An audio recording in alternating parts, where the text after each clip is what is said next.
Olá, graça e paz, muito bom dia, boa tarde ou boa noite para você que está comigo aqui no nosso canal, para juntos fazermos a leitura da palavra de Deus. Como é bom, como é agradável estarmos juntos para fazermos esta leitura. Gente, estou aqui com a minha lista de aniversariantes, né? Hoje, dia 24 de junho, né? É o maior ou é o menor dia do ano? Depois vocês me falem aí no canal. Eles costumam dizer que hoje é o menor dia? Eu não lembro se é o menor ou se é o maior, mas vamos lá. Aniversariantes lá de Tuiutaba, nós temos a Fabíola, o Mário Camargos. Esse Mário Camargos, ele tá morando em Vitória, né? E a Fabíola lá de Tuiutaba. Então, deem os parabéns aí, por favor. Convidem ela mais o esposo para estarem conosco aqui no nosso canal. São da igreja, eu acho, ainda não tenho certeza. O Mário não, o Mário já já é amigo do Colégio Agrícola, se não me engano. Lá do Ibel, a Eliette Almeida, alguém dá um abração nela por mim. Lá do Mato Grosso, eu tenho Marcos Tony. Ó, Marcos Tony é lá de Tesouro, aí o pessoal de Tesouro, dá um abraço nele aí por mim, né? E que Deus abençoe muito a vida dele, irmão da nossa querida missionária Cristiane. Que Deus abençoe muito a sua vida, Marcos Tony. Convida ele para entrar aí no nosso canal, gente. Também nós temos a Marci Machado, que é lá de Rondonópolis, um abração para ela também. E a Iolete Siqueira, a Iolete é lá de Cuiabá. A Iolete é irmã da nossa querida amiga Elci, que tá aqui no nosso canal. Um abração para ela, Elci. Manda um abraço para a Iolete aí por nós. E vamos que vamos, chegamos à hora da leitura. Nós vamos ler 2 Reis, capítulo 6, do versículo 1 até o capítulo 7, versículo 20. Vamos comigo? Certo dia, os membros do grupo de profetas disseram a Eliseu: como vê, este lugar onde nos reunimos é pequeno demais. Vamos descer ao rio Jordão, onde há muitos troncos, e construir ali um lugar para nos reunirmos. Está bem, disse Eliseu. Podem ir. Venha conosco, sugeriu um deles. Eu irei, disse ele, e foi com eles. Quando chegaram ao Jordão, começaram a derrubar árvores.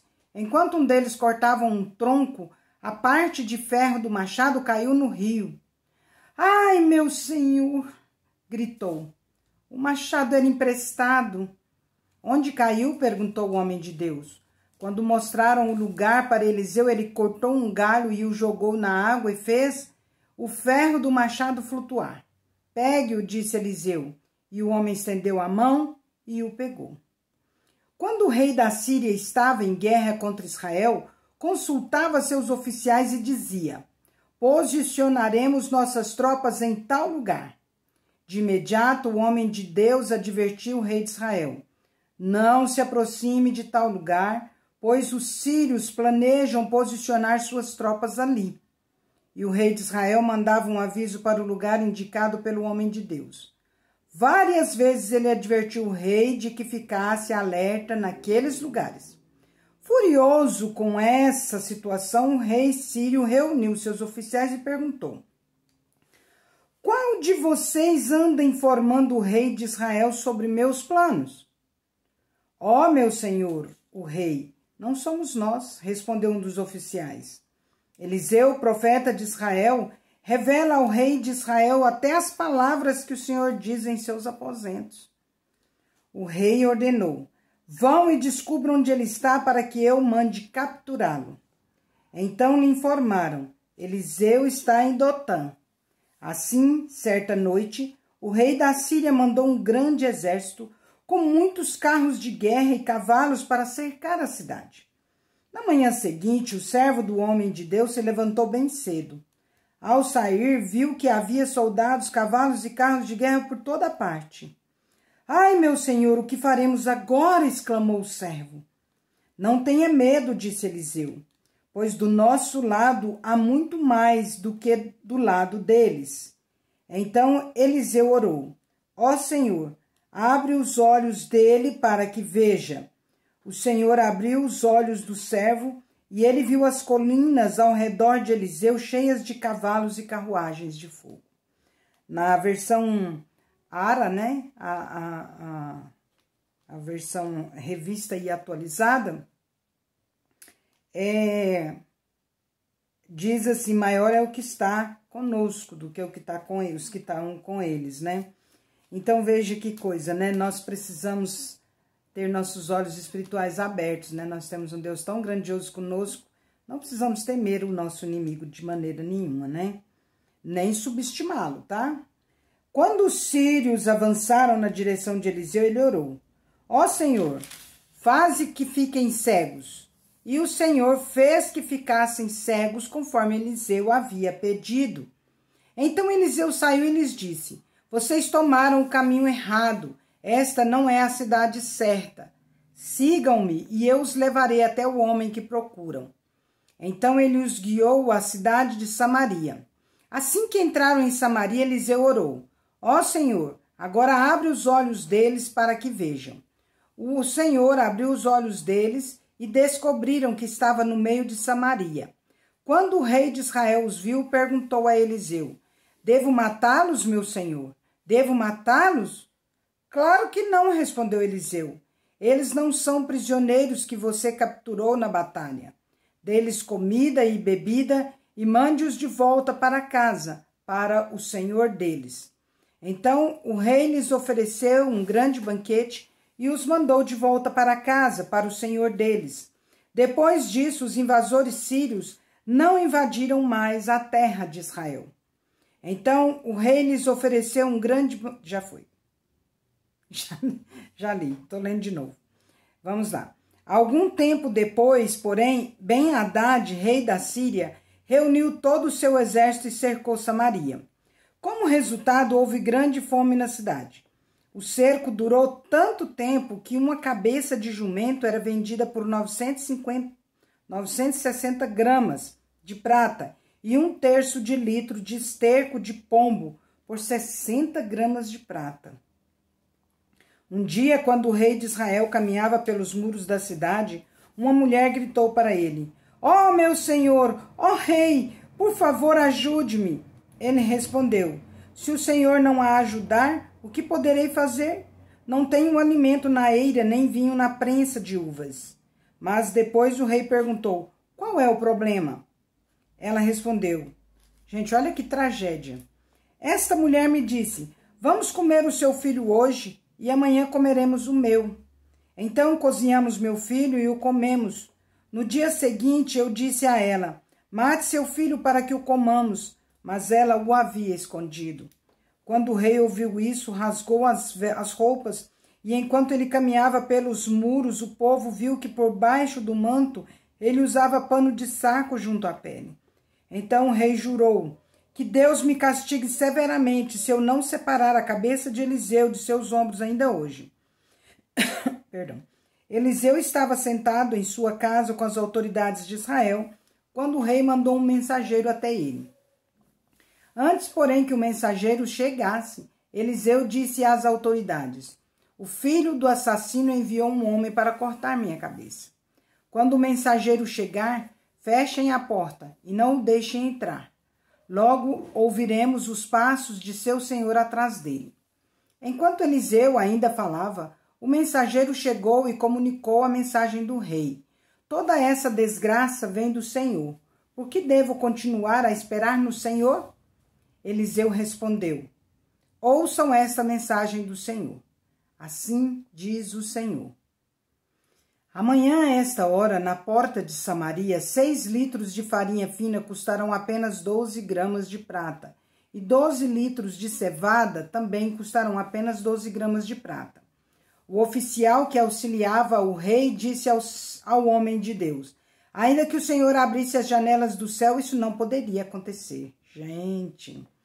Eliseu, porém, respondeu: você verá com os próprios olhos, mas não comerá coisa alguma. Havia 4 homens com lepra sentados junto à porta da cidade. Por que ficarmos sentados aqui esperando a morte? Perguntaram uns aos outros. Morreremos de fome se ficarmos aqui, mas também morreremos de fome se entrarmos na cidade, pois não há alimento lá. Vamos sair e nos render ao exército sírio. Se eles nos deixarem viver, melhor. Mas se nos matarem, de qualquer maneira teríamos morrido. Ao anoitecer, partiram para o acampamento dos sírios. Quando chegaram às extremidades do acampamento, viram que não havia ninguém ali, pois o Senhor havia feito o exército sírio ouvir o ruído de carros de guerra e o galope de cavalos e os sons de um grande exército que se aproximava. Disseram uns aos outros: o rei de Israel contratou mercenários hititas e egípcios para nos atacarem. Por isso fugiram ao anoitecer, abandonando tendas, cavalos, jumentos e tudo mais, e correram para salvar a vida. Quando os leprosos chegaram às extremidades do acampamento, foram de uma tenda a outra comendo e bebendo. Pegaram a prata, o ouro e as roupas que encontraram e esconderam tudo. Por fim disseram uns aos outros: isto não é certo. Este é um dia de boas notícias e não contamos a ninguém. Se esperarmos até o amanhecer, seremos castigados. Venham, vamos voltar e dar as notícias no palácio. Então voltaram à cidade e relataram aos guardas do portão o que havia acontecido.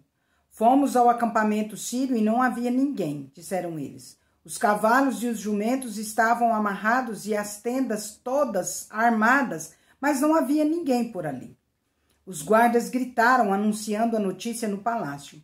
O rei se levantou no meio da noite e disse a seus oficiais: vou explicar o que aconteceu. Os sírios sabem que estamos morrendo de fome, por isso deixaram o acampamento e se esconderam nos campos. Estão à nossa espera para nos capturar com vida e conquistar a cidade quando sairmos.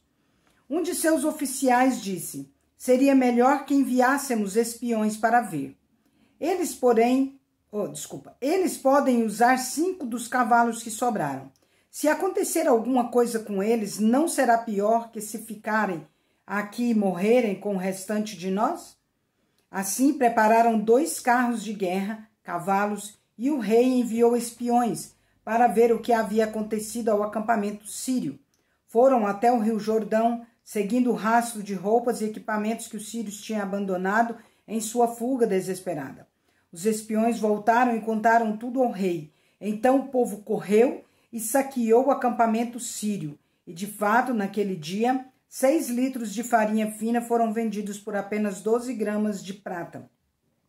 E 12 litros de cevada também foram vendidos por apenas 12 gramas de prata, como o Senhor tinha dito. O rei colocou o oficial que o auxiliara para controlar o movimento à porta da cidade, mas ele foi derrubado, pisoteado e morto quando a multidão correu para fora. Tudo aconteceu, portanto, conforme o homem de Deus tinha dito, quando o rei foi à sua casa. O homem de Deus tinha dito ao rei: amanhã, a esta hora, na porta de Samaria, 6 litros de farinha fina custarão apenas 12 gramas de prata, e 12 litros de cevada também custarão apenas 12 gramas de prata. O oficial do rei havia respondido: ainda que o Senhor abrisse as janelas do céu, isso não poderia acontecer. E o homem de Deus tinha dito: você verá com os próprios olhos, mas não comerá coisa alguma.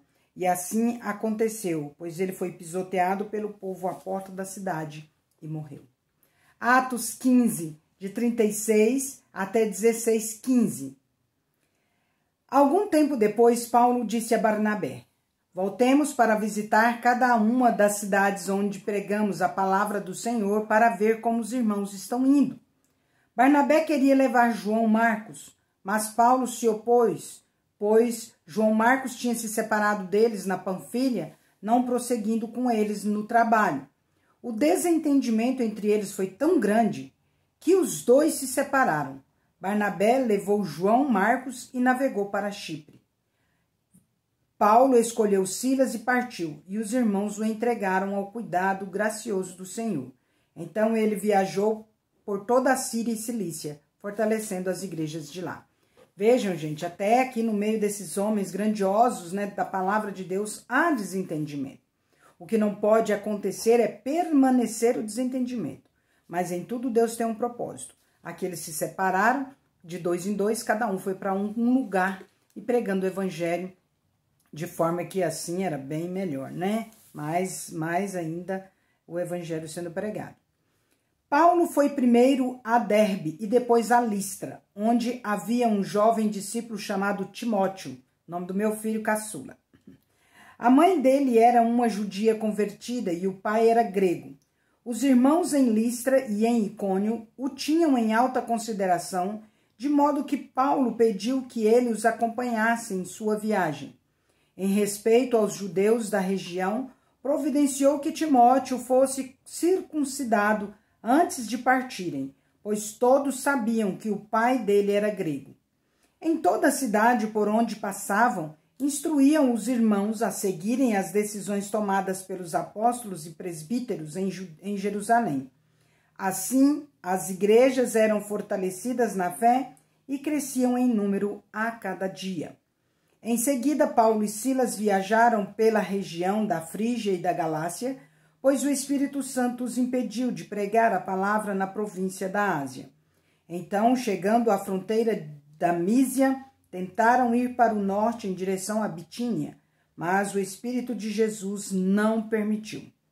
Assim, seguiram viagem pela Mísia até o porto de Troade.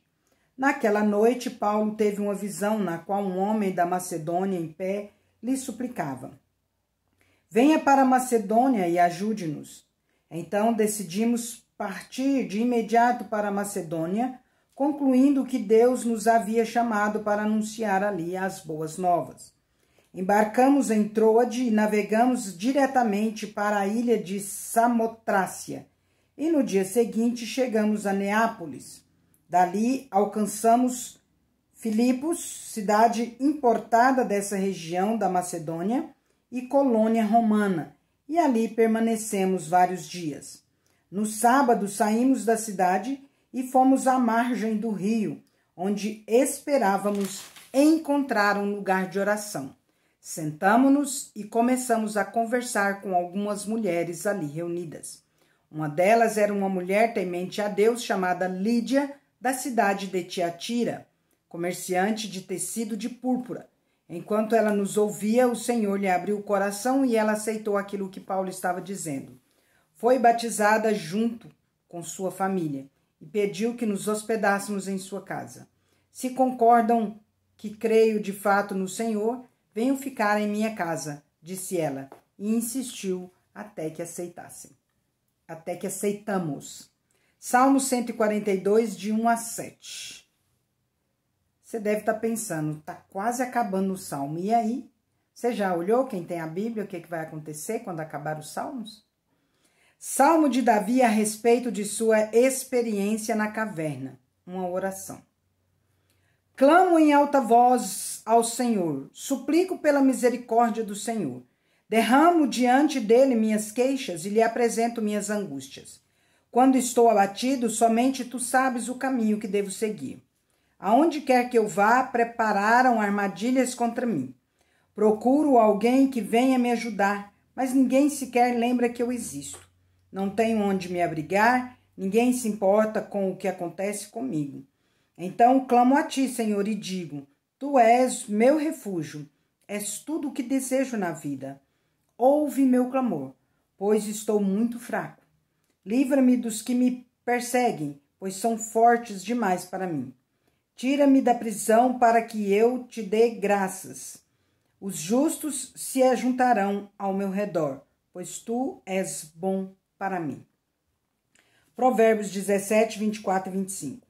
O sensato mantém os olhos fixos na sabedoria, mas os olhos do tolo vagueiam até os confins da terra. O filho tolo causa tristeza a seu pai e amargura àquela que o deu à luz. Encerramos nossa leitura por hoje. Quero pedir para você que esteja orando, né? Hoje é sábado, amanhã nós estaremos em Mineiros, né? Na eleição. Eu não sei se o pessoal de Tuiutaba, os que conhecem, né? O pastor Paulo Pena, ele é o nosso pastor aqui, né? Ele foi pastor lá em Tuiutaba durante 5 anos e ele é o nosso pastor aqui. Ele é pastor da Igreja de Mineiros e eu estou missionária na congregação da Igreja de Mineiros. Então, amanhã nós estaremos em Mineiros na parte da manhã para a eleição dele para mais 5 anos, se assim for a vontade do Senhor. Orem por isso. Ele está aqui há 20 anos já, então que Deus possa estar direcionando, né? Se realmente o Senhor o quer aqui por mais 5 anos. Esteja em oração por esta reunião, domingo, às 9 horas da manhã, tá bom? Finalmente, irmãos, tudo que é verdadeiro, tudo que é respeitável, tudo que é justo, tudo que é puro, tudo que é amável, tudo que é de boa fama, se alguma virtude há, e se algum louvor existe, seja isso que ocupe o vosso pensamento. O meu também, Filipenses 4:8. Deus é justo e bom. Vamos?